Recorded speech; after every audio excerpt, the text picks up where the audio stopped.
In this video, we're going to introduce exponential functions. So before attempting this lesson, make sure you're comfortable with basic exponent rules and everything we've learned with exponents. So it's important to remember, what is a function? A function is a special relationship where we put in one thing, which we're typically going to call our x value, and we get out one thing. All right, it's important we only get out one thing when we're talking about a function. There's other relationships where it's helpful to get out more than one thing, but for a function, we're supposed to get out one thing, which we'll call our y value.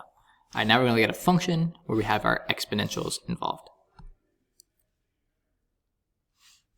So an exponential function is of this form, a times b to the x. All right, you can notice why it's called an exponential, because our x is in the exponent. All right, this is different. We've had exponents in functions before, like a quadratic with x squared. Difference here is the x is in the exponent, not just a number. All right, so these are called our exponential functions. X is in the exponent. It's a useful name for once. All right, an exponential function we call b the base of the exponential, which we've been using this to call the base of the exponential for a while. It's what the x is getting raised to, and a is the initial value. Why is a called the initial value? Because if I put in 0, which is where I start, I get a times b to 0. Anything raised to 0 is 1, and I just get a. So if I put in 0, I get a. That makes it the initial value, where I'm starting out.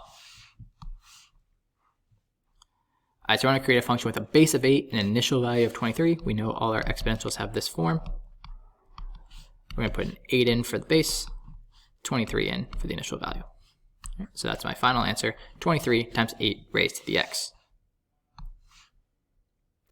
All right, now we're going to create a function with an initial value of 8 and a base of 23. All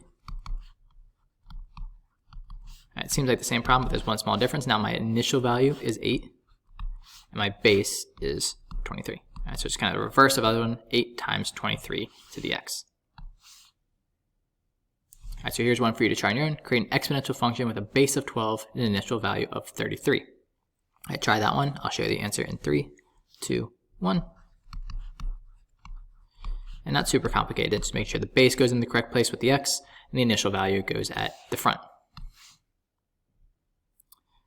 All right, so a quick summary. We have this new type of function called an exponential, where the x is in the exponent. All right. Each exponential will have a base and an initial value. So initial value and base, just making sure they're going the right place. All right, this whole lesson is just basically let you know there is a new type of function with this x in the exponent, and kind of what the values mean when you're looking at these types of functions.